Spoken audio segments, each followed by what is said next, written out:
It's 5:06. You're listening to Central Time on the Ideas Network of Wisconsin Public Radio. I'm Veronica Rueckert. And I'm Rueckert. Coming up, we'll hear from a guest who makes the case against space tourism. He says no life is worth losing over a billionaire's fantasy. First, a controversy has exploded in the online world, centering around the hashtag Gamergate.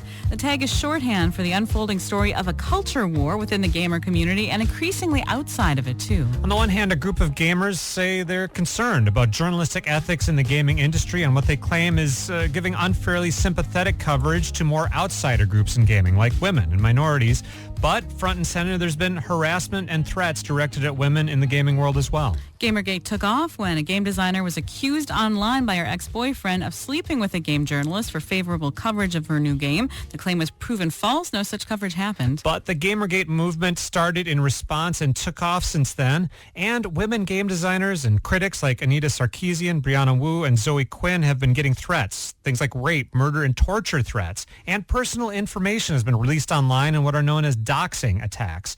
Recently, Sarkeesian had to cancel an appearance at the University of Utah after threats of a mass shooting. So now with that background, we're joined by Constance Steinkuehler. She's a former White House advisor on video games and learning policy and the co-director of the Games and Learning Society Center at the Wisconsin Institutes of Discovery at UW-Madison. Constance, welcome back to the show. Hi, thanks for having me. So you just listened into that somewhat complicated saga of Gamergate. It has lots of levels and threads to it, but does that telling square with how you see it? Yeah, I think that's a fairly accurate rendition, although I think the biggest debate is over whether or not this is really about journalism in the games industry or whether it's really about the increasing diversity of the medium and the response that a certain small group of gamers are having to that diversification. Well, the gamer identity seems to be part of what's at stake here. And for a long time, the default gamer was seen as a white middle-class man. And now other groups, like women, are trying to come in, claim new territory, break new ground. Is this a case of the majority group sensing a sea change and responding maybe out of fear? Yeah, except I don't think it's a majority group. I actually think it's a minority group. You know, it's interesting. The conversation publicly around games for many years has been that gamers are white, typically teenage males, and then some typical stereotypes go with that, like antisocial, you know, living in their mother's basements, et cetera, et cetera. And that stereotype has never really rung that true. But the way that media, that AAA, the most prolific titles, the biggest titles out there, are billed, one would think that that is in fact the main audience. If you were inside the game community, you knew that there was actually a really great diversity of gamers, but the loudest and most vigorous and most visible was, of course, this so-called stereotypical group. And now what we're seeing is that there's been this real backlash right now about the fact that games are diversifying, that the audience is we're no longer at a place where we can ignore the diversity of players. You know, it has always been that if you really wanted to tally it up, middle-aged women have always been the biggest gaming community. But the women gamers were actually playing things like Bridge Online, casual games, and for this so-called hardcore gamer audience, that was never sort of gamer enough. So they've been largely ignored in the market. As wireless devices have increased, and they are only increasing further, games have now proliferated to where a lot of the market is over on wireless devices, iPads, iPhones, etc., which means that the market is no longer willing or able to ignore that demographic. So the industry is changing. Now, this began as an online feud, but it's spilled over into the real world. What kinds of consequences have some of the women involved seen and had to deal with? Yeah, it's been really ugly, shockingly so.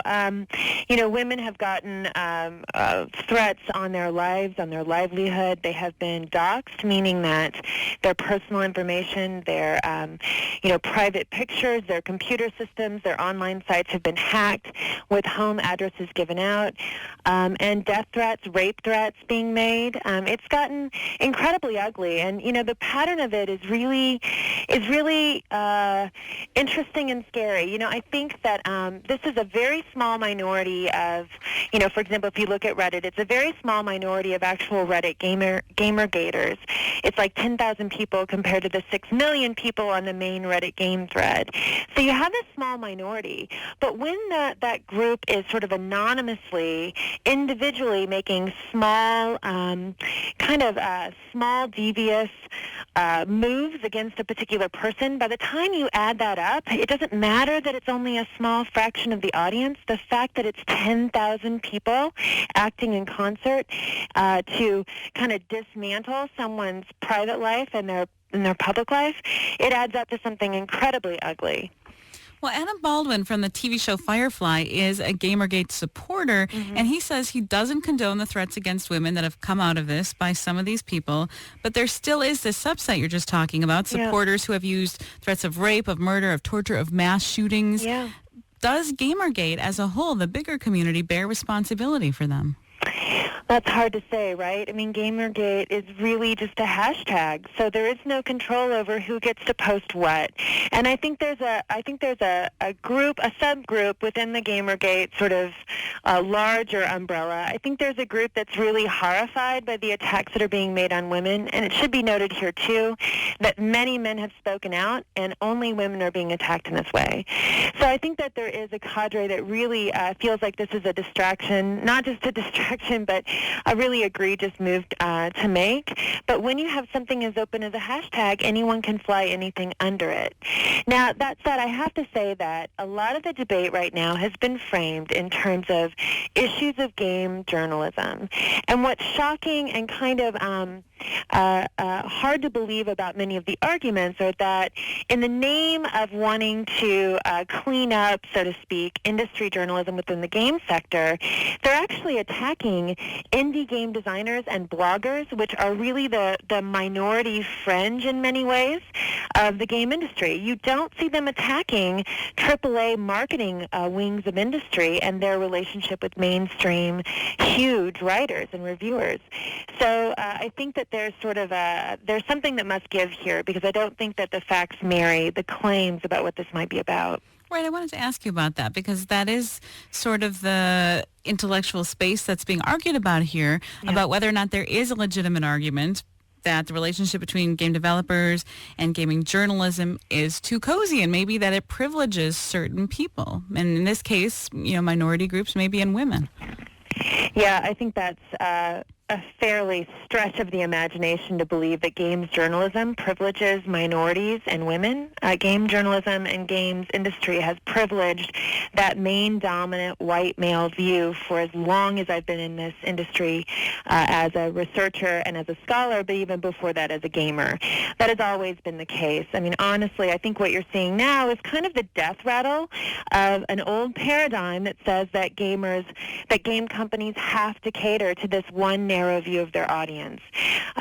Economically and culturally, scientifically, artistically, that is no longer the case, and that's what's really getting the backlash here. The idea that this is about journalism when it's over a made-up case that never happened in the first place is really hard for most people to believe.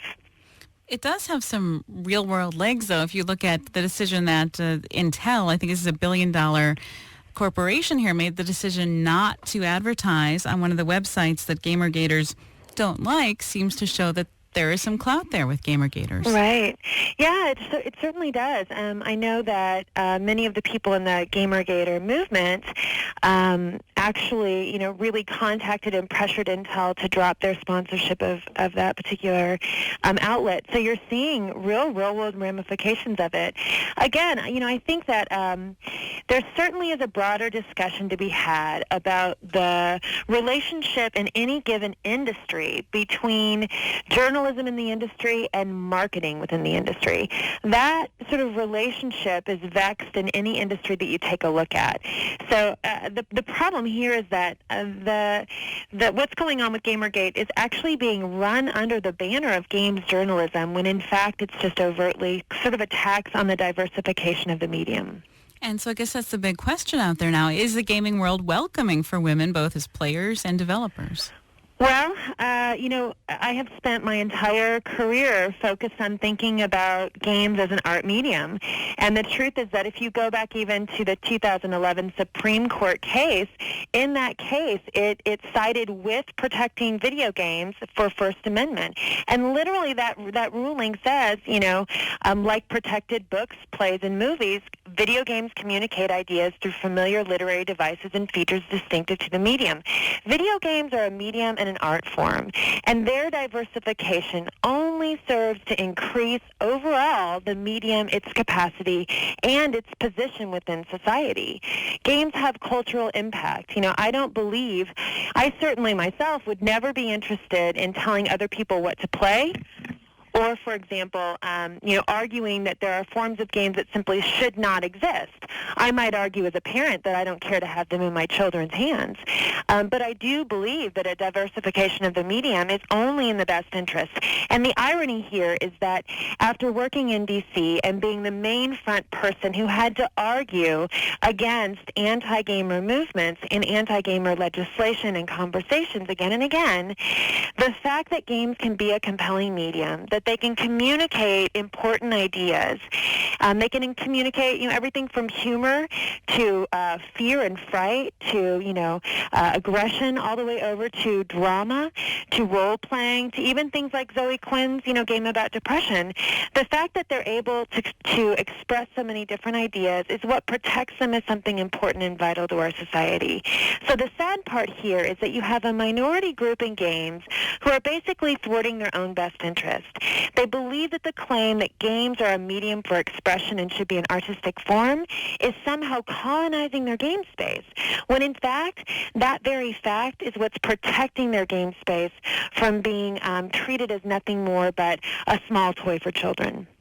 We're talking right now about Gamergate, the culture war playing out right now between those arguing there's a problem with journalistic ethics in the gaming community and those who've been threatened with rape, death, and torture in their efforts to change the offerings available for women, minority groups, and others in gaming. Constance Steinkuehler is with us, President Obama's former video game czar and the co-director of the Games and Learning Society Center at the Wisconsin Institutes of Discovery. And you can join the conversation. How do you think women are treated in the online gaming world, in games in general? How do you think threats of violence online should be handled in that gaming world and by law enforcement? Do you think there's a problem with ethics in the gaming journalism world? If you're a woman gamer, have you ever felt marginalized? Call 800-6